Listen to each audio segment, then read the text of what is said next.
Namo Tassa Bhagavato Arahato Samma Sambuddhassa. Namo Tassa Bhagavato Arahato Samma Sambuddhassa. Namo Tassa Bhagavato Arahato Samma Sambuddhassa. Namo Tassa Bhagavato Arahato Samma Sambuddhassa. Buddhaṃ Saranam Gacchāmi. Buddhaṃ Saranam Gacchāmi. Dhammāṃ Saranam Gacchāmi. Dhammāṃ Saranam Gacchāmi. Sanghaṃ Saranam Gacchāmi. Sanghaṃ Saranam Gacchāmi. Dutiyampi Buddhaṃ Saranam Gacchāmi. Dutiyampi Buddhaṃ Saranam Gacchāmi. Dutiyampi Dhammāṃ Saranam Gacchāmi. Dutiyampi Dhammāṃ Saranam Gacchāmi. Dutiyampi Sanghaṃ Saranam Gacchāmi. Dutiyampi Sanghaṃ Saranam Gacchāmi. Tatiyampi Buddhaṃ Saranam Gacchāmi. Tatiyampi Buddhaṃ Saranam Gacchāmi. Tatiyampi Dhammāṃ Saranam Gacchāmi. Tatiyampi Dhammāṃ Saranam Gacchāmi. Tatiyampi Sanghaṃ Saranam Gacchāmi. Tatiyampi Sanghaṃ Saranam Gacchāmi. Saranagamanaṃ Paripurnaṃ Amāye Panatipata Pānatipata Veramani Sikkhapadaṃ Samadhiyāmi. Veramani Sikkhapadam Samadhiyāmi.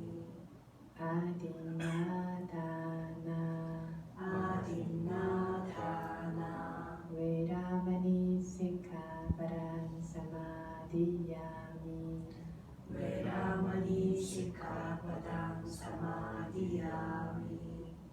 Kāmesu Micchācārā Kāmesu Micchācārā Veramani Sikkhapadaṃ Samadhiyāmi. Veramani Sikkhapadam Samadhiyāmi.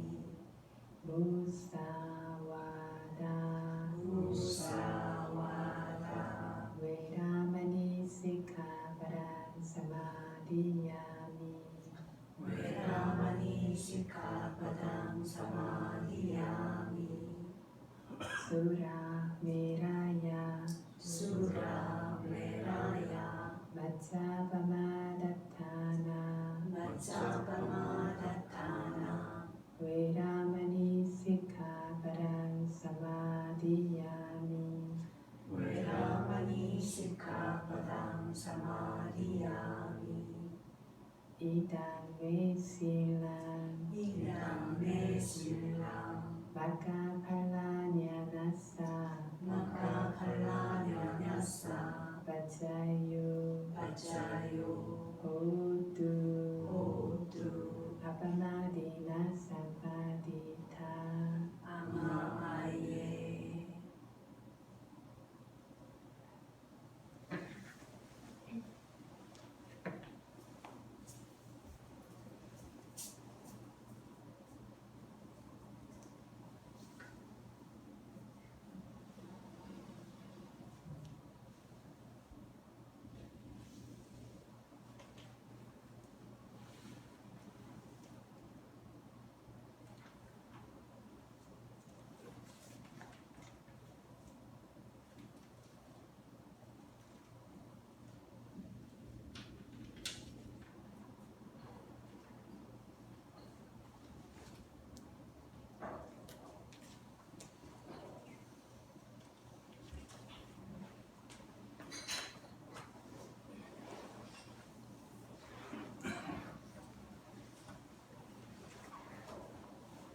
예, 오늘 네 번째 날 법문 시작하도록 하겠습니다.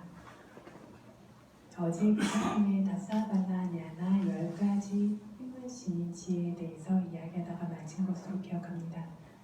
그래서 붓다에 대해서 이야기하면서 첫 번째로 사반유타, 사반유 붓다 혹은 사마산 붓다라는 모든 것을 스승 없이 스스로의 힘으로 깨달으신 부처님, 그 부처님께서는 특별한 도의 지혜와 함께 사반유타냐나 일체의 모든 것을 아는 지혜, 다사발라냐나 10가지 특별한 힘을 지닌 지혜와 같은 모든 지혜들을 일시에 얻으시면서 부처가 되신다고 하셨습니다. 그 중에서 6번째 인드리야 바로바리야티 냐나 아사야 누사야 냐나에 대해서까지 이야기를 했던 것으로 기억하는데요. 인드리야 바로바리야티 냐나는 어떤 중생들의 인드리야라고 하는 수행력이 성숙되었는지 그렇지 않은지, 법을 설했을 때 알아들을 수 있는지 그것이 아닌지, 해탈할 수 있기에 적절한지 그렇지 않은지 이러한 등을 알 수 있는 지혜라고 이해하시면 됩니다. 7번째는 자나디 쌍길레사 오다나 우타나 냐나입니다. 좀 이름이 긴데 자나 그러면 선정이죠. 자나디 선정으로 시작되어지는 법들이 쌍길레사 약하고 퇴보되고 오염되는지, 오다나 청정하고 하얗고 깨끗하고 발전하고 능숙해지고 있는지, 우타나 선정에서 나올 수 있는지 선정이 될 수 없는지, 이러한 식으로 선정과 관련된 모든 것들을 알 수 있는 지혜가 바로 이 자나디 상길레사 오다나 우타나 냐나입니다. 이를 통해서 부처님 당신께서 선정에 드실 수 있을 뿐만이 아니라 선정에 노력 없이 쉽게 들 수 있는 사람과 그렇지 않은 사람, 선정에서 쉽게 자기가 원하는 시간에 나올 수 있는 사람과 그렇지 않은 사람, 선정에 능숙한 사람과 그렇지 않은 사람 등으로 선정과 관련해서 남김없이 알 수 있는 지혜입니다. 선정에 능숙해지는 것을 저희가 와시바와라고 합니다. 그래서 선정을 수행하게 되어지면 선정을 얻는 것뿐만이 아니라 원하는 시간에 선정에 바로 들 수 있는지, 원하는 시간만큼 들 수 있는지, 내가 선정에서 나오고자 하는 그 시간 내에 정확히 일어나서 나올 수 있는지, 이러한 것들을 계속해서 훌륭하게 되어질 수 있도록, 능숙하게 되어질 수 있도록 훈련해서 그것들이 능숙해졌을 때 그 선정이 와시바와의 능숙함에 이르렀다고 이렇게 이야기합니다. 듣는 것뿐만이 아니라 그래서 우타나 나올 수 있는 것도 선정의 능숙함에서의 하나의 중요한 조건입니다. 특히나 한 선정에서 다음 선정으로 올라가거나 혹은 신통력을 얻고자 한다면 하나하나의 선정을 이렇게 능숙하게 수행할 것이 먼저 조건으로 선행되어져야 합니다. 이렇게 선정에 대해서 알 수 있는 것이 부처님의 7번째 지혜였습니다. 8번째는 뿌페 니와사 냐나. 뿌페 니와사 냐나 들어보신 적 있으십니까? 뿌페 그러면 이전이고요, 앞이고요. 니와사는 살았던 것, 이전에 살았던 오온을 기억하는 지혜입니다. 즉 전생을 보는 지혜라고 이해하시면 되겠죠. 과거의 생을 다시 기억할 수 있는 이런 사띠와 연관된 지혜입니다. 산업적인 법에서 기억의 역할을 하는 게 무슨 법이라고요? 사띠입니다. 그래서 붓다 누사띠 그러면 부처님의 공덕을 반복해서 떠올려 기억하는 거죠. 뿌베 니와사 누사띠 역시 예전에 살았던 오온을 기억해내는 것, 이 기억의 일을 하는 것이 사띠입니다. 사띠는 기억하는 힘을 가지고 있습니다. 사띠라는 말 자체가 기억이라는 의미를 가지고 있습니다.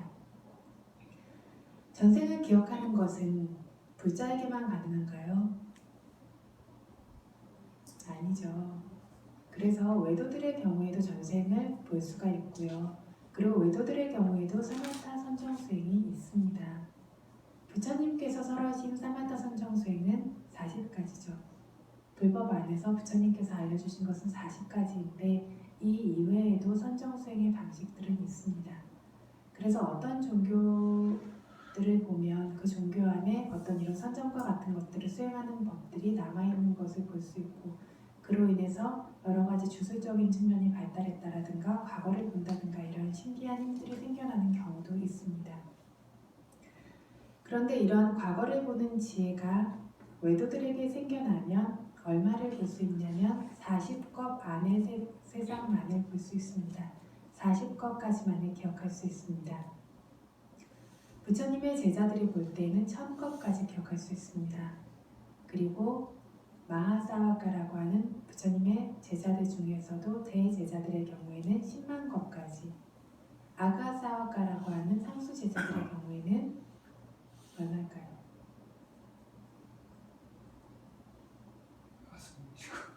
아승지겁과 10만 겁입니다.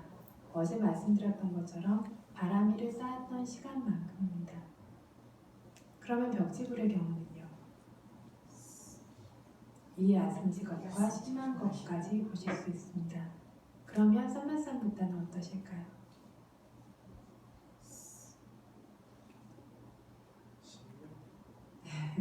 삼만삼부타라고 하는 저희가 말씀드리는 부처님의 경우에는 이 제한이 없습니다.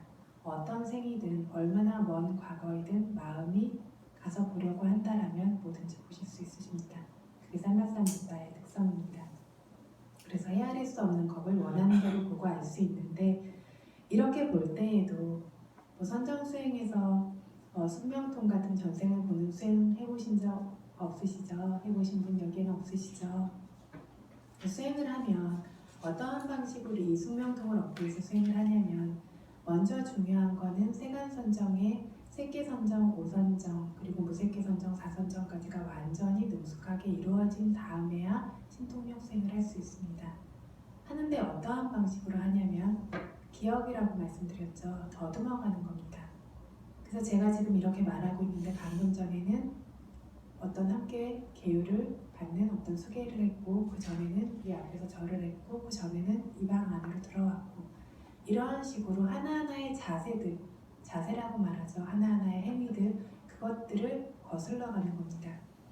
거슬러 가는데 눈으로 보듯이, 저희가 영화를 보듯이 명백하게 뚜렷하게 생겨날 수 있도록 그렇게 거슬러 갑니다. 될 것 같으세요? 왜 안 되는 것 같으세요? 집중력이 부족하기 때문에. 그런데 선정 수행을 그렇게 세계, 무세계 선정까지 능숙하게 한 이후라면 집중력이 어떨까요? 굉장히 강하겠죠. 사티의 힘도 훨씬 더 강하기 때문에 뚜렷하게 보는 것이 가능합니다. 뚜렷하게 마치 이렇게 영상으로 보는 것처럼 그 과정을 완전하게 거슬러 갈 수 있는데, 그것이 그냥 쭉 갈 수 있냐면 가다 멈추겠죠. 가다 보면 흐려지고 잘 모르겠는 것들이 나오게 되면 원인치로 돌아옵니다. 현이치로 돌아와서 거기서부터 선정의 기반을 다시 쌓아서 다시 거기에서 가고 하면서 어디까지 가냐면 이생의 재생의식까지 갑니다. 그렇게 엄마 뱃속으로 가고 재생의식까지 간 다음에 이생과 전생 사이를 뛰어넘으면서 전생의 죽음의 의식에 가고, 그러한 식으로, 그러니까 얼마나 오랜 노력과 시간이 걸리겠어요. 그죠? 물론 그 선정력과 알아차림의 힘이 굉장히 강력하고 지혜가 발달한 경우에는 훨씬 더 쉽게 얻어질 수도 있는데 굉장한 노력이 필요한 건 맞습니다. 그런데 위파사나 수행을 굉장히 확고하게 하신 분들의 경우에는 이러한 사마디나 사띠의 힘이 굉장히 강력하기 때문에 또 빠르게 쉽게 얻으시는 경우도 있죠. 그래서 이렇게 전생의 마지막 순간까지 가고, 거기서부터 그 전생을 한순간 한순간씩 다 거슬러서 그 생이 처음까지 다시 또 가야 됩니다. 이러한 식으로 생을 뛰어넘는 게 아니라 이 한 생을 완전히 훑고, 그 전생을 끝에서부터 앞으로 완전히 훑고, 그 앞의 생을 끝에서부터 앞까지 완전히 이렇게 훑는 방식으로 이렇게 기억할 수 있는 방식이 첫 번째 방식이고, 두 번째 방식은 그래서 이렇게 숙명통으로 보는 것에 세 가지 방식이 있는데, 첫 번째는 지금 말씀드린 방식이고, 두 번째 방식은 마치 뛰어넘는 것처럼 재생연결식과 죽음의 의식만을 이렇게 뛰면서 보는 것처럼 봅니다. 그래서 이 생에서 본다면 어떻게 될까요? 이 생의 첫 번째 마음을 본 다음에 전생의 마지막 마음을 봅니다. 전생의 마지막 마음 다음에는 전생의 첫 번째 마음. 한 생을 통째로 건너뛴 다음에 첫 번째 마음을 보는 거죠. 태어난 마음. 그 다음에 그 이전 생의 죽음의 마음. 그 다음에 그 이전 생의 출생의 마음 이런 식으로 한 생 한 생에서 죽음과 출생의 마음만을 계속 보면서 거슬러 갑니다. 언제까지냐면 내가 원하는 생에 도달할 때까지, 내가 보고 싶은 생에 도달할 때까지 이런 식으로 거슬러서 볼 수 있는 것이 두 번째입니다. 세 번째는 언제 어디든 어쨌든 이것도 어떤 생도 건너뛸 수는 없어요. 그죠? 과정을 건너뛸 수는 있지만 생을 건너뛸 수는 없는데 세 번째의 경우에는 생조차 건너뛰고 마음대로 가고 싶은 생, 보고 싶은 생을 바로바로 가서 볼 수 있는 이런 세 가지 방식으로 나뉘어집니다. 이런 세 가지 방식 중에서 외도들이 보는 경우에는 첫 번째 방식만 가능합니다. 두 번째 방식은 불교 교단에서 어떤 수행하는 수행자라고 하는 사와카 부다들, 제자가 되어지는 그러한 깨달음을 얻는 이들이 가능하고 그리고 벽지불이 가능하십니다. 마지막 원하는 곳을 마음대로 가서 볼 수 있는 것은 오직 삼만삼부다 한 분만 가능하십니다. 이렇게 보는 것에 차이가 있는데 그러면 다 똑같이 보이냐면 그것도 아니죠. 외도들이 전생을 보게 될 때에는 마치 반딧불빛을 보는 것처럼, 그러니까 확고할까요? 확고하지 않을까요? 반딧불빛이라고 하면 굉장히 약하죠. 그 밑에 있는 것들이 분명하게 보입니까? 잘 보이지 않죠. 그래서 반딧불빛에 보는 것처럼 보기 때문에 이것을 뭐에 비유를 하냐면 장님이 지팡이를 짚고 더듬더듬 길을 이렇게 찾아가는 것과 비교를 합니다. 뭔가 슬쩍슬쩍 보이기는 하는데 확실하지가 않은 그런 거고요. 그 다음으로 빠까티 사와카, 사와카라고 하는 제자들 중에 아가사와카라는 상수제자 그리고 마하사와카라고 하는 대제자가 아닌 세 번째 빠까티 사와카, 이 시대에까지 계셨던 다른 모든 아라한들 그리고 저희가 아란이 될 때까지 수행한다면 역시 이 안에 들어가겠죠. 이 빠까티 사와카들의 경우에는 뭐처럼 보냐면 등잔불처럼 봅니다. 등잔불빛으로 보는 것 같아서 시야도 좁죠. 불빛도 강하지 않고 그래서 마치 외나무 다리를 건너가는 것처럼 그렇게 본다라고 합니다. 마하사와카들의 경우에는 횃불처럼 보기 때문에 4-5명이 지나갈 수 있는 다리를 건너는 것과 같고 아가사와카의 경우에는 샛별빛, 별빛처럼 보기 때문에 별빛은 약한 것 같지만 별빛이 있으면 어떻죠? 세상에 좀 더 넓게 볼 수 있는 그 빛이 되어지죠. 그렇기 때문에 수레가 지나다닐 수 있는 다리처럼 넓은 다리를 다니는 것처럼 그렇게 훨씬 더 확고하게 볼 수 있고 벽지불의 경우에는 달빛으로 보는 것과 같아서 대로변에서 보는 것과 같고 그 대로라고 하는데 사람이 다닐 수 있는 길 정도고 삼만삼부타라고 하는 부처님께서는 햇빛으로 보는 것과 같은데 그 햇빛이 어떤 햇빛이냐면 1년 중에 해가 가장 강하고 그리고 어떤 구름이나 먼지나 안개나 이런 것들로 가리워지지 않았을 때 아주 강렬한 햇빛으로 완전히 비추어서 보는 것과 같기 때문에 차가 다닐 수 있는 그런 넓은 길 위에서 그것을 마음껏 이렇게 볼 수 있는 그러한 지혜와 같다라고 이렇게 이야기합니다. 그래서 이것이 뽀페니와산야나 여기에서 이야기하는 것은 오직 삼만삼부터와 관련된 것이니까 지금 말씀드린 마지막 경우의 것이 되겠죠. 이러한 지혜가 부처님께 있으십니다. 이 지혜로서 자기와 타인에게 생겨났던 과거의 오온들, 그 오온들이 있었을 때 혈통이라든가 이름이라든가 가문이라든가 이러한 것들을 함께 볼 수 있습니다. 그리고 이것을 과거라고 했습니다. 과거를 대상으로 해서 기억합니다. 9번째 지혜는 쭈뚜빠빠다냐나입니다. 쭈뚜빠빠다냐나라는 것은 쭈띠와 우빠빠다냐나가 합쳐진 말입니다. 쭈띠가 뭐죠? 여러 번 말씀드렸는데 쭈띠는 죽음이죠. 우빠빠다는 탄생입니다. 쭈띠 우빠빠다, 죽음과 탄생을 보는 야나 지혜입니다. 다른 말로 뒷바자코냐나 천안통 안에 포함되어지는 지혜입니다. 방금 전에도 전생을 본다라고 했는데 이건 역시 죽음과 태어남을 봅니다. 그런데 어떻게 보냐면 현재의 눈의 대상으로서 보는 것처럼 어떤 영상으로서 장면으로서 보게 되어집니다. 그래서 어떠한 식으로 보냐면 나는 어떤 존재가 죽게 되었을 때 그 존재가 앞에 그 존재의 죽음 바로 직전에 생겨나는 의식과 같은 것들, 그 앞에 나타나는 어떤 같은 것들을 현재의 눈으로 보는 것처럼 이렇게 봅니다.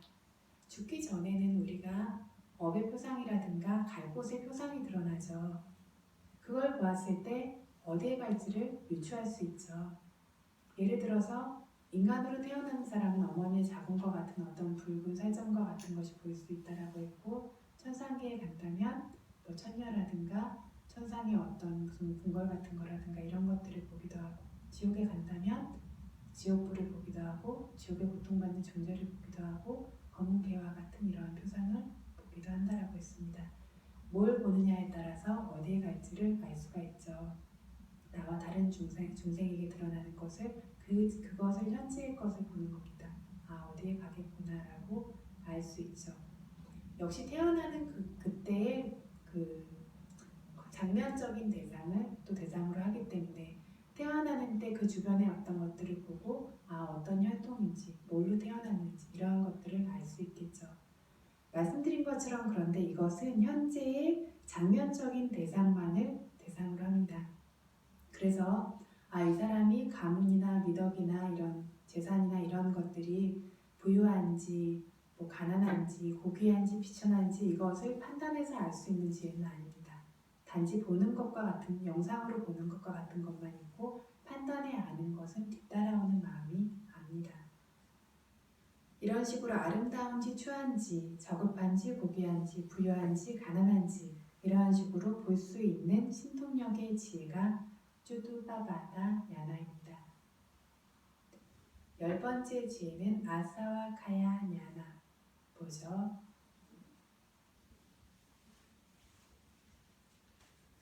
저희 법회 끝날 때마다 읽는데 이걸 모르시면 안 되는데요. 아사와 카야 야나 뭐죠? 이다노 분야 아사와 카야 와한 호두 매일매일 읽고 있습니다. 그 의미를 모른 채로 읽고 계셨던 겁니까? 게다가 제가 여러 번 말씀드렸죠. 아사와 카야의 의미에 대해서. 아사와가 뭐죠? 흘러내리는 것, 새어나오는 것 같은 번뇌입니다. 논문에서 흘러나오는 것 같은 번뇌가 카야, 다하는 것, 마르는 것. 그게 언제냐면 그게 무슨 지혜를 야나, 마르는 그러한 지혜, 말리는 그 지혜의 빠짜요 조건이 호두 되어지기를. 육문에서 계속해서 새어나오는 것 같은 번뇌가 완전히 다하고 말라지는 게 언제일까요? 언제 가능할까요? 아라한의 도의 지혜가 오직 그것을 말릴 수 있습니다. 아사와에 대해서 전에도 말씀드린 적이 있어요. 몇 가지가 있다라고 했었냐면 4가지가 있다라고 했습니다. 첫 번째 까마사와, 두 번째 아와사와, 세 번째 디타사와, 네 번째 아위자사와. 첫 번째 까마사와는 까마아사와, 감각적 욕망, 쾌락이라고 하는 육문에서 끝없이 흘러나오고 있는 것과 같은 번뇌입니다. 두 번째는 버와사와, 버와, 생에 대한 가래, 욕망이라고 하는 끊임없이 작용하고 있는 번뇌. 세 번째 디타사와 디티아사와, 그죠? 잘못된 견해라고 하는 번뇌. 네 번째는 아위자사와, 아위자 무명이라고 하는 아사와 논문에서 끝없이 새어나고 있는 것과 같은 번뇌. 이 4가지가 완전히 마르는 것이 아라한의 도해지를 통해서 가능한데 디타사와 잘못된 견해는 사실 언제 소멸되죠? 수다원의 도해지로 소멸시킬 수 있지만 나머지 3가지 아사와는 사학도에 가지 않을 만큼만 제거됩니다. 사다음이 되어졌을 때에는 거친 정도만 제거됩니다. 3가지가 아직 그대로 남아있는데 거친 정도는 제거됩니다. 안함이 되었을 때는 남은 까마, 바와 아위자 중에서 완전히 제거되는 게 있습니까? 아비자 빼고 예, 아위자 빼고 바와 생에 대한 욕망도 남아있죠. 아직 윤회를 하죠. 예, 까마사와라고 하는 감각적 욕망에 대한 것만 완전히 제거합니다. 나머지 2가지는 이러한 욕망의 세계와 관련된 정도로만 제거할 수 있습니다. 욕망의 세계는 더 이상 오지 않죠. 오직 아라한의 도가 되어졌을 때 남아있는 바와스사와 생에 대한 욕망과 아비차사와 무명이라고 하는 번뇌를 완전히 말려서 제거할 수 있습니다. 그래서 이것을 완전히 제거할 수 있는 것은 아라한의 도의 지혜의 이름이고 부처님의 10번째 힘있는 강력한 지혜가 이 아라한의 도의 지혜입니다. 남들과 다르게 스스로의 힘으로 이 아라한의 도의 지혜를 얻으십니다. 그리고 부처님께서 중생들에게 법을 설하실 때에도 지금 이야기한 10가지 지혜, 어제부터 오늘까지 이야기한 10가지 지혜를 기반으로 해서 순서대로 이 지혜를 사용하시면서 중생들에게 법을 설하십니다. 처음 지혜가 뭐였냐면 타나 야나라고 했어요. 그죠? 그래서 그게 맞는지 아닌지, 이게 조건이 되어지는지 아닌지를 아는 지혜라고 했죠. 그래서 중생들에게 낄레사 안따라야, 낄레사 번뇌라고 하는 안따라야 장애, 위험이 있는지 아닌지, 어떤 번뇌라는 장애의 위험이냐면 니아따 미차디티라는 확고한 사견이 있을 때에는 법을 얻을 수 없다라고 했죠. 이러한 종류의 것이 있는지 없는지, 이것이 있다라면 도화가를 얻을 수 있는 것에 조건이 되질 않죠. 이걸 첫 번째로 보십니다. 이렇게 큰 장애가 없다라면 깜마 위빠까 냐나로서 결과를 주는 위험이 있는지 없는지를 봅니다. 없으면 세 번째, 어디에 태어날지를 이 업이 어디에 태어나는 업이 될지 혹은 어떤 결과를 주는 업이 될지를 보는 지혜로서 이 사람이 어떤 도화가를 맞고 분명히 사학도에 떨어지게 하는 큰 업이 있는지 아닌지를 보십니다. 어떤 게 있냐면 판자난다리아 감마, 부모를 죽이고 아라한을 죽이고 부처님의 몸에 피를 내고 상가를 분열하는 것과 같은 이러한 종류의 큰 업이 있는지 없는지를 보시고 이것도 없으면 아네까 다도 나나 다도 냐나 어떤 성품을 본다라 그랬죠. 그래서 어떤 그 사람의 성향과 특별한 성품을 봄으로써 적절한 법을 설하실 수 있도록 합니다. 다섯 번째, 나나디 무띠까따 냐나 그 사람의 발음을 보십니다. 마음이 향해 있는 성향을 보십니다. 여섯 번째, 인드리아 바로바리아띠 냐나로 이 사람의 수행력이라고 하는 인드리아들이 성숙되었는지 미숙했는지를 보시고 일곱 번째, 자나디 상길레사 오다나 우타나 냐나를 통해서 선정을 통해서 이 중생 가까이 가실 수 있도록 합니다. 여덟 번째, 뿌삐니와사 냐나로 과거 생들을 보시고 아홉 번째, 뒷바자코 냐나를 통해서 뒷바자코 냐나를 통해서 뒷바자코 냐나가 조금 전에는 뭐라 그랬냐면 생과 죽음을 본다라고 했죠. 여기서는. 근데 뒷바자코 냐나는 그걸 얻게 되면 영역이 굉장히 넓어집니다. 또 뭘 볼 수 있냐면 찔도바리아 냐나 상대의 마음을 볼 수 있는 지혜가 생겨납니다. 이 뒷바자코 냐나로 인해 파생되어지는 상대의 마음을 볼 수 있는 지혜로 상대의 현재의 마음 상태를 봅니다. 법을 얻기에 적절한지 아닌지 이것들을 보시면서 열 번째 아사와카야 냐나 번뇌를 완전히 소멸시킨 지혜의 힘으로써 번뇌를 소멸시킬 수 있는 적절한 법문을 설하십니다. 이러한 방식으로 이 10가지 지혜를 통해서 부처님이 어느 누구와도 다르게 중생들을 고통해서 구제하고 법을 눈을 뜨게 하실 수가 있는 겁니다. 어제 말씀드린 것처럼 그런데 이 모든 지혜들은 각자 자기 관련된 영역만 압니다. 사파니타냐나는 모든 것을 알고 일체지는 이 지혜들과 관련된 영역도 압니다. 하지만 이 지혜들이 하는 것과 같은 모든 기능을 행할 수는 없습니다. 사파니타냐나라는 일체의 지혜는 욕계에서 생겨나는 지혜입니다. 그래서 아까 말한 자나디 상킬레사 오다나 우타나 냐나처럼 선정이 될 수도 없고요. 아까 말한 전생을 보는 지혜 혹은 뒷바자코 냐나라고 하는 천안통과 같은 그런 지혜로서 전생을 보거나 이 사람의 현재의 마음이나 혹은 생과 소멸을 볼 수도 없고요. 또는 어떤 이띠위다 냐나처럼 뭔가를 창조해낼 수도 없고요. 그리고 아사와카야 냐나처럼 번뇌를 완전히 소멸시킬 수도 없습니다. 그래서 기억해야 하는 것은 사파니타 냐나라는 일체지는 모든 것을 알 수는 있지만 모든 기능을 가지고 있는 것은 아니고 속하는 영역조차 선정도 아니고 출세간도 아닌 세간의 욕계의 영역 안에 속하는 지혜입니다. 상식으로 알아두실 수 있도록 말씀드렸고요. 이렇게 부처님께서 특별한 미덕과 함께 이런 지혜들을 얻으신 분을 삼마산 붓다라고 합니다.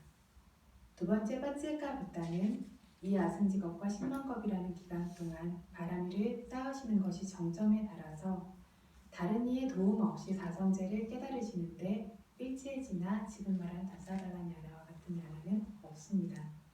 이러한 고귀한 분을 빠찌까 붓다 작은 부처님이라고 부릅니다. 세 번째, 바람이를 채워서 정점에 달아서 스승을 통해서 사성제를 깨달은 고귀한 분들을 각자의 수준이라고 할까요? 각자의 그 단계에 따라서 아까사와카, 상수제자, 마하사와카, 대제자, 사카티사와카, 일반 제자라고 부르고 이러한 분들을 통틀어서 사와카 붓다, 제자로서의 붓다라고 부른다고 했습니다. 처음에 시작하면서 보디사타 끼자, 그저 보살과 보살의 일, 붓다 끼자로 나누어 보겠다라고 했는데 지금 붓다에 대해서까지 이야기를 마쳤습니다. 그럼 붓다 끼자, 붓다가 하시는 일은 무엇인가에 대한 부분에 대해서 조금씩 이야기를 하도록 하겠습니다. 여러 번 설명드렸듯이 삼마산 붓다는 스스로 윤회에서 벗어나서 삼사라를 건너고 중생들도 건지고 구하시는 가장 고귀한 분입니다. 비할 바 없이 중생들을 구하고 건지시는 게 이러한 붓다의 일입니다. 스스로도 벗어나고 중생들도 건지시는 것이 이 붓다의 일입니다.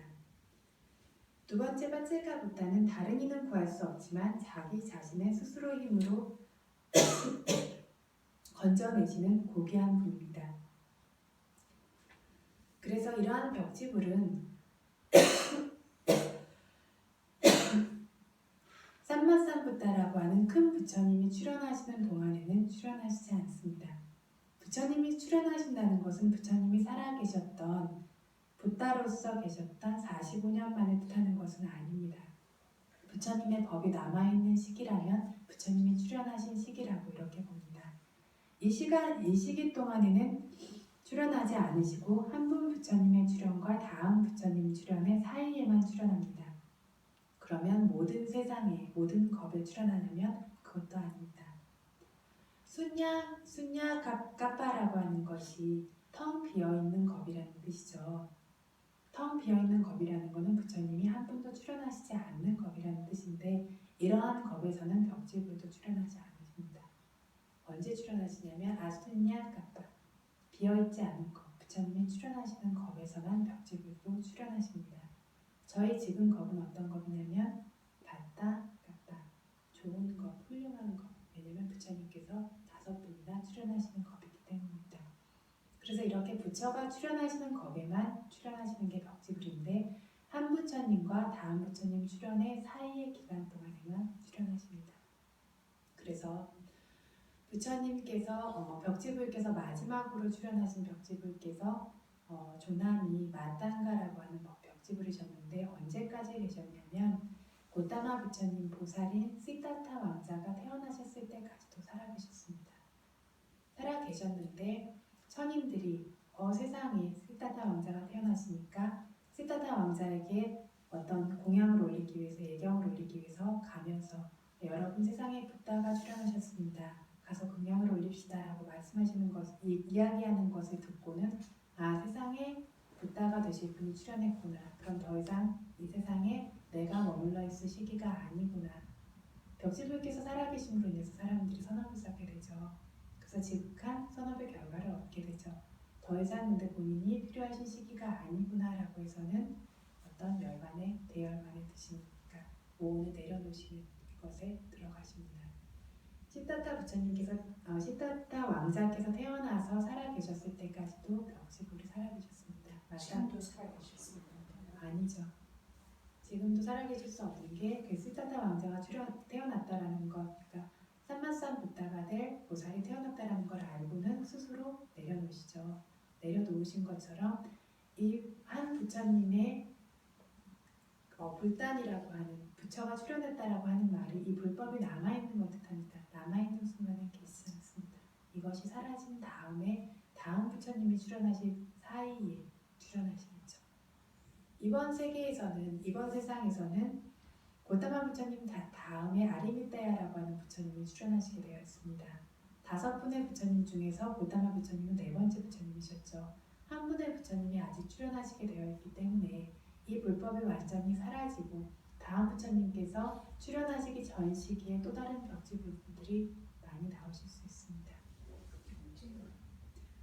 그래서 너무나 오랜 시간이 부처님은 100세 이하의 수명에서는 태어나지 않으세요. 그래서 100세 이하의 수명이 되면 사람들의 도덕성이 너무나 말살되어 있기 때문에 고타마 부처님께서 출연하셨던 때가 사람이 100세의 정명을 가지고 있을 때였죠. 마지막으로 이제 수명이 떨어지는 때에서 마지막으로 출연하신 거고, 이 수명이 언제까지 줄어드냐면 10살 수명이 될 때까지 줄어들게 되었습니다. 그때가 되면 5살에 애를 낳고 이렇게 되어지는데, 그때가 되면 이 세상이 완전히 멸하는 것은 아니지만 저희가 세상의 종말이라고 얘기할 수 있을 정도의 강한 종말이 옵니다. 사람들 마음에 도덕성이 완전히 결여되어지면서 그래서 수명이 점점 줄어들고요. 성냄의 불길이 너무 타올라서 누굴 보기만 해도 죽이고 싶을 정도로 그런 마음들이, 현대에도 그런 마음들이 점점 생겨나고 있죠. 이유 없이 사람을 보면 죽이고 싶고, 예전에 저희가 잘 생각하지 못했던 마음들이 생겨나고 있고, 그러면 부처님 돌아가시고 2500년이 지나면서 현대의 정명은 보통 75세라고 많이 보고 있는데 100세에서 75세로 줄어들었다면, 이렇게 2500년에 걸쳐서 이렇게 25년이 줄어든 것처럼 이렇게 서서히 줄어드냐면 꼭 그런 건 아닙니다. 꼭 그런 건 아니고 훨씬 더 빠르게 가속도가 붙어서 줄어들 수도 있습니다. 그래서 점점 사람들의 도덕성이 사라지는데 가속이 붙고 있죠. 그래서 이렇게 수명이 줄어들게 되고, 나중에는 보기만 해도 그런 어떤 사리를 느끼면서 서로가 서로를 이렇게 다 무참하게 죽이고, 오직 도덕성이 남아있던 어떤 사람들만 깊은 숲에 숨어서 살아남게 되어지는 아주 소수의 사람만이 살아남고 세상은 완전히 폐허가 되는 때가 오는 그런 시기가 찾아옵니다. 못지않아서 무슨 종말론 같은데요. 그렇게 찾아오고 나면 세상의 종말이고 무슨 구세주가 나타나서 구조를 하시냐면 그건 아니고, 그걸 본 사람들이 세상이 완전히 그렇게 망한 다음에 숨어있던 곳에서 나옵니다. 나와서 그 끔찍한 환란을 받기 때문에 너무나 두려움을 느끼기 때문에 굉장히 계율과 도덕성을 중요시하고 자기의 자식들에게도 그것들에 대해서 끝없이 이야기하고, 그래서 사람들의 도덕성이 이때부터는 점점 더 발전하기 시작하고, 그래서 수명도 점점 더 발전하기 시작하는데 어디까지 발전하냐면 무한대까지 발전합니다.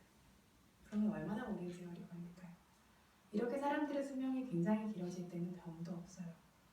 병이라고 해서 배고픈 병, 졸린 병, 화장실에 가고 싶은 병, 너무 하고 싶은 게 많은 병, 내 마음대로 안 되는 게 있는 병, 이런 정도의 병밖에 없을 정도로 어떤 모든 것들이 이제 좋고 사람들의 도덕성이 강하기 때문에 이렇게 되어지는데, 부다는 수명이 점점 늘어나고 있는 시기에 역시 출연하지 않으십니다. 출연하지 않으시고 수명이 너무 길 때에도 출연하지 않으십니다. 사람들의 마음에 그렇게 도덕성이 있고 좋은 것들이 가득할 때에는 어떤 법이 있고 보통이라는 것들이 잘 드러나지 않기 때문에, 특히나 수명이 너무 길어지면 무상고 무아라는 것들이 병도 잘 없다 그랬죠. 드러나지 않기 때문에 부다께서 출연을 하셔도 법에 관심을 가지는 사람들이 많지 않겠죠. 그래서 항상 이것이 쇠퇴되고 있는 시기에만 출연하시니까 다음 부처님께서 출연하실 때까지 얼마나 긴 시간이 걸릴지는 사람들이 저희가 지금 헤아리는 수치로서 헤아린다면 헤아릴 수 없는 긴 세월이 걸린 다음에야 다음 부처님이 출연하시게 되겠죠. 그리고 그 사이는 벽지불들이 채우시겠죠.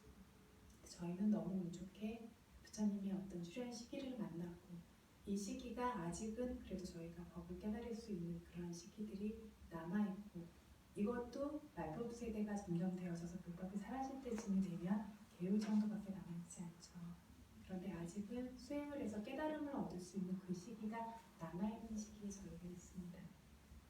그래서 지금 이 이야기를 계속해서 하고 있는 것들이 우리가 얼마나 지금 이 법을 만난 것이 어려운 것이고 감사한 것인지, 거기에 대해서, 그래서 이런 법을 만났음에도 불구하고 이 법을 수행하지 않고 이 시간들을 흘려보낸다면, 개정의 사막을 우리 안에 쌓지 않는다면 그것은 정말로 어리석은 것이다 라고 큰 스승들께서, 그리고 부처님과 같은 형님들 것이죠. 그래서 오늘은 벽지불에 대해서 조금 이야기를 하려고 근데 하는데 그러면은 네. 그 숲에 들어갔다가 나와서요. 그 숲 안에서 그 수행하던 분들이 나와서 그때는 그 태양이 이제 많이 떠서 뜨거워서 은하계가 사라지기 전인 거네요. 그렇죠. 그거보다 더 짧은 이런 종류의 그 어떤 세상의 파멸은 완전한 파멸은 아니고요. 지금 말씀하신 것처럼 태양이 하나씩 많아지고 이런 종류의 파멸은 완전한 파멸. 어떤 존재도 살아남지 못하는 어떤 존재뿐만이 아니라 인간계, 천신계, 제일 범천계까지 완전히 타버리는 불로 망했을 때 물로 망하면 더 높이, 바람으로 망하면 더 높이 그렇게 타버리는 게 한 세계의 끝입니다. 그래서 지금 이렇게 파멸이 오는 것은 완전한 파멸은 아니고 살아남아있는 존재들도 있고 아직 출현하실 부처님도 남아있고 그 수많은 시간이 지난 다음에야 한 세상의 완전한 파멸입니다. 근데 그러면 완전히 그 이렇게 폭이 넓게 파멸이 되면은 그 동안에는 어디로 인해 그래서 그 파멸은 굉장히 오랜 시간에 걸쳐서 와요. 굉장히 오랜 시간에 걸쳐서 오고 그 전에 어떤 징조들도 굉장히 많고 그래서 어떤 사람들이 너무 두려워서 법을 수행해서 그러니까 지혜를 갖춘 사람은 수행함으로써 높은 범천계에 감으로써 거기에서 벗어난 세계로 가고요. 아직 지혜가 없는 사람들도 선업을 쌓고 수행을 함으로써 다음 생에 또다시 태어났을 때는 수행을 쉽게 할 수 있는 그런 상태로 태어나서 그렇게 몇 번의 윤회를 거쳐서 물론 뭐 범천과 같은 긴 윤회는 아니죠. 인간계와 같은 짧은 윤회거나 천신계에서 바로 범천계로 가든가 이런 식으로 범천계로 다 올라가게 되어지죠. 그래서 세상에 있는 그래서 저희가 범천계에 가보지 않은 존재는 없습니다. 범천계에 수도 없이 가봤고 현정스님도 수없이 가고 그래서 모두 다 범천계에 가게 되고요. 세상에는 범천계 밑에 어떤 세계에는 아무도 남지 않아요. 유일하게 남아있는 이들이 있다면 니아따 미차비티 확고한 사견을 가진 이들 무간지옥에서 벗어나지 못해요. 확고한 사견을 가졌기 때문에 선업과 불선업을 구별하지 못하고 보통 사람이 어떻죠? 나쁜 짓을 계속 하던 사람도 내가 너무 고통을 받으면 잘못했습니다 소리가 절로 나오는데 원인과 결과에 대해서 알기 때문이죠. 이건 어떤 방식으로든 조금은 이해할 수 있기 때문인데 확고한 사견을 가진 경우에는 그렇지가 않죠. 그렇게 끔찍한 고통을 겪으면서도 업과 업의 결과에 대해서 받아들일 수가 없어요. 이 확고한 사견은 어떤 상태라고 이야기하냐면 마치 잘못된 쪽의 선정의 상태와 같이 그 속에 너무나 확고히 빠져서 그게 선정 상태처럼 계속 유지되기 때문에 거기서 빠져나올 수가 없는 상태. 이러한 존재들은 좋은 업을 쌓을 수도 없고 수행을 함으로써 범천계에 갈 수도 없죠. 그래서 이 세상이 완전히 무너지게 되면 어떻게 되어지냐면 이 세계 말고 다른 세계에 있는 지옥으로 무한지옥으로 옮겨서 그 업을 계속 받게 됩니다. 그래서 이런 존재들을 그런 사견이 확고한 존재들을 뭐라고 얘기하냐면 삼사라 윤회에 둥지처럼 박혀있는 절대로 뽑혀나오지 않고 거기에 계속해서 머물러 있어야 되는 범부도 깔리아나푸투자나가 있고 안다푸투자나가 있어요. 깔리아나푸투자나는 좋은 범부들 선업을 믿고 쌓으려고 하고 법을 수행하려고 하는 사람들 안다푸투자나는 눈먼 범부들 어떤 시대가 되어도 절대로 이 삼사라 윤회에서 벗어날 수 없는 그런 범부들을 뜻합니다. 그래서 벽지불에 대해서 조금만 더 이야기하다가 마치도록 하겠습니다. 그래서 이런 빠질까 붓다께서는 스스로는 법을 깨달을 수 있지만 출세간의 법을 이름을 붙여서 언어로 표현할 수 있을 만큼의 지혜가 없으세요. 그래서 삼마산부터와 비교해서 바라미를 쌓는 기간은 절반 정도죠. 절반 이상이죠. 오히려 절반 이상이라서 바라미를 쌓는 기간은 그렇게 큰 차이라고 볼 수가 없는데 물론 그게 엄청나게 긴 시간이긴 하지만 그 미덕의 차이는 엄청나게 차이가 나죠. 훨씬 더 차이가 나서 마치 벙어리가 꿈을 꾼 것처럼 꿈을 꿨지만 그 말을 설명해 줄 수 없죠. 꿈꾼 내용을. 이게 벽지불의 깨달음입니다. 스스로는 보고 다 알지만 그것을 설명할 수 있는 힘이 없어요. 경전에서 다른 비유로는 숲에만 다니던 어떤 사냥꾼이 도시에서 굉장히 귀한 음식물들을 먹어봤지만 그 맛을 표현할 길을 몰라요. 굉장히 거칠고 투박하던 음식만 먹어왔기 때문에 이런 비유를 하는 것처럼 스스로 그 의미들은 깨달았지만 그것을 관념적인 언어로서 표현해낼 수 있는 힘이 없으신 분들이 벽지불이시고 그래서 다른 사람을 깨닫게 할 수 없는 분들입니다. 출가하고 싶은 사람이 있을 때 출가를 시킬 수는 있어요. 하지만 이렇게 고요하게 앞으로 가고 고요하게 들여보고 고요하게 말하고 그렇게 머물러야 한다라는 정도로 어떤 식으로 어떤 행위들의 규범을 가지고 따라야 하는지 그 정도밖에는 설명하실 수 없습니다.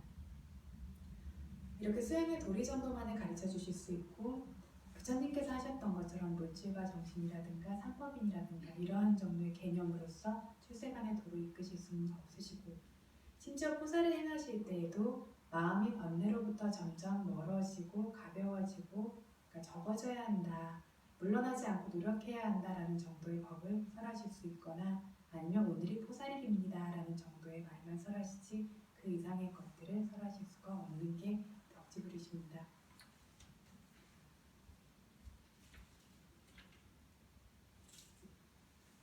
그래서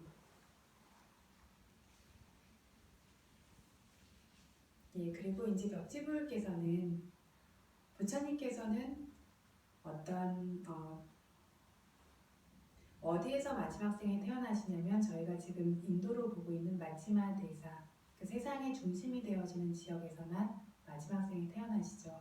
왜냐하면 고귀한 수행을 수행하는 사람들, 고귀한 법을 구하는 이들이 그 지역에서 태어나곤 하기 때문이라고 합니다. 그래서 어떤 세상의 종교와 같은 수행자와 같은 분들이 그 지역에 집중되어 있는 것도 그런 이유인 것 같습니다. 그래서 마치마 대사라고 하는 깨달음의 영역에서만 태어나세요. 거기에서만 태어나시고 출가자의 모습으로만 붓다가 되시는데 마치마 대사에서도 지금 어디죠? 붓다가라고 하는 보리수 나무 아래 바로 그 자리가 모든 부처님이 위자이따타나 포기하지 않는 자리입니다. 바로 그 자리에서 모든 부처님이 깨달음을 얻으십니다. 부처님의 키도 달라질 수 있고 수명도 달라질 수 있고 보리수의 종류가 달라질 수는 있지만 그 자리는 포기하지 않으십니다. 벽지불 같은 경우에도 마치마 대사에서 태어나세요. 하지만 깨달음을 얻는 것은 어디서든 적절한 대로 얻으실 수가 있을 뿐만 아니라 깨달음을 얻으실 때 제가자인 경우도 있고 출가자인 경우도 있습니다. 그래서 까사바 부처님과 고타마 부처님 사이에 출현하신 한 벽지불께서는 왕이셨어요. 바라나시 국에서 왕이셨는데 주변나라에서 전쟁을 하자고 쳐들어오니까 우리가 가서 같이 전쟁을 해야 됩니다라고 신하들이 말하니까 그러면 살생을 하게 되지 않느냐 전쟁을 할 수 없다라고 이야기를 하세요. 점점 가까이 와서 나라를 완전히 포위를 하게 되니까 신하들이 그러면 저희가 살생을 하지 않고 그 왕을 붙잡아서 산채로 이제 생포를 하겠습니다. 그러니까 허락해 주십시오라고 이야기를 해서 왕이 그때 허락을 하니까 신하들이 실제로 생포를 하고 그러면서 전쟁에서 이기게 되죠. 그래서 왕이 이제 전쟁에서 이겨서 돌아오는 장수들과 이런 분들에게 포상을 하고 또 진 분들에게 돌아갈 경비를 경비를 나눠주기 위해서 코끼리 위에 타고 이제 밖에 행사를 하시는데 코끼리 위에 앉아서 가만히 생각하면서 내가 이렇게 계율을 지키려고 살생하지 않으려는 마음으로 인해서 피 한 방울 흘리지 않고 이런 평화가 생겨나게 되었구나라는 걸 생각하면서 그 기쁨을 이렇게 관하시고 하시다가 벽지불이 되세요. 코끼리 바로 위에 앉아있는 왕의 모습으로. 그래서 이제 신하들이 빨리 가셔서 하실 일을 하셔야죠 하니까 대왕이시여 말하니까 나는 대왕이 아니고 벽지불이다 이렇게 얘기를 하세요. 그러니까 벽지불은 그렇게 안 생기셨는데요 라고 신하들이 얘기를 하니까 그럼 벽지불은 어떻게 생겼냐. 벽지불은 머리 길이가 어떤 손가락 두께 밑으로 되어 있고 가사를 수하시니라 이러한 모습입니다 라고 하니까 자기 오른손으로 머리를 한번 쓰다듬음과 동시에 100년의 법락을 지닌 출가자의 모습이 된다라고 하죠. 예전에 이 말을 들을 때마다 굉장히 의아함이 있었는데 100년의 법락을 지닌 출가자의 모습이 됐다는 건 100살 넘은 모습이 됐다는 건가 라는 생각을 했었는데 시간이 지나면서 그게 아니고 출가자의 모습으로 법을 지키려고 하면서 산 경우에 그것이 시간이 지나면서 그 모습을 점점 띠게 됩니다. 그래서 굉장히 연세가 많은 어떤 출가자들을 라딴유라고 해요. 오랜 밤을 알고 보시는 분. 그래서 그만큼의 지혜가 있고 절제와 통제와 흔들림 없음이 있으신 분들이 그런 큰 스님들이시죠. 더 이상 흔들리지 않는 모습처럼. 근데 100년의 범람을 지났다면 어떤 모습일까요? 그런 모습을 지닌 출가자의 모습이 되었다라고 하죠.